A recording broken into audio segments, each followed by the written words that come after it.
लेकिन क्या आपने सुना है किसी ऐसी क्रांति के बारे में जहां संदेश दिया गया एक सूखे पत्ते से? एक ऐसी खामोश चेतावनी जिसने सिर्फ 20 दिन में ब्रिटिश राज की नींद उड़ा दी थी। ये कहानी है 1825 की परलकोट क्रांति की। एक ऐसी क्रांति जिसे नेतृत्व दिया उस जमींदार वीर गेंद सिंह ने। 1825 आते आते बस्तर में अंग्रेजों का शासन शुरू हो चुका था। अंग्रेज शासन ने अबूझ माड़ के सीधे साधे जनजातीय समुदाय के लोगों पर इतना भारी लगान थोप दिया था जिसे चुकाना उनके लिए नामुमकिन था।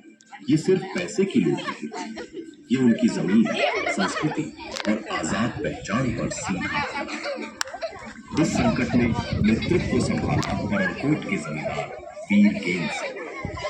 वो भुड़िया राजा भी कहलाते थे।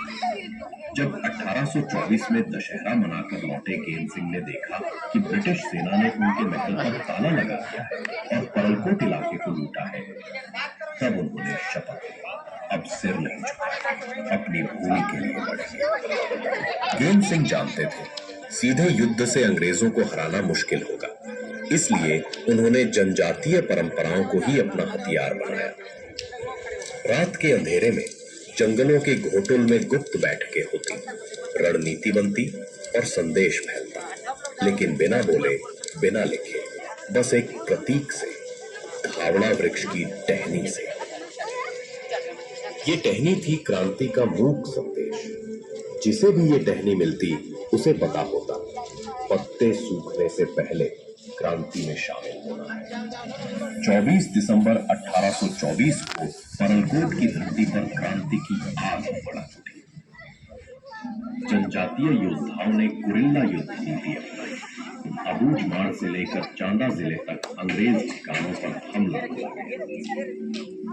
अंग्रेजों की सेना ने घेराबंदी की।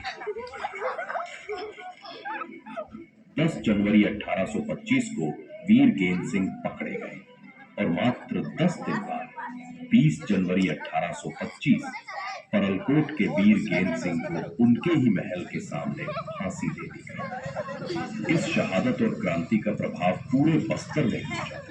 यही वो ज्वाला थी जिसमें आने वाले तारापुर 1842 और भूमकाल 1910 जैसे महान आंदोलनों की नींव रखी।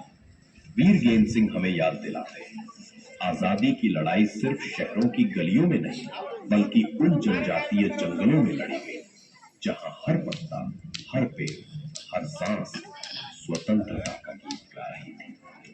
जिन्होंने जंगलों की खामोशी को क्रांति की आवाज बना दिया, उन्हें इतिहास ने भले भुला दिया हो, पर आज वो न्याय लौट रहा है। श्री विष्णुदेव साय जी के नेतृत्व में छत्तीसगढ़ सरकार उन जनजातीय शूरवीरों की गाथा को शहीद वीर नारायण सिंह जनजातीय संग्रहालय में सहेज रही है, ताकि आने वाली पीढ़ियां जाने कि आजादी सिर्फ एक शब्द नहीं, बल्कि बलिदान की विरासत है।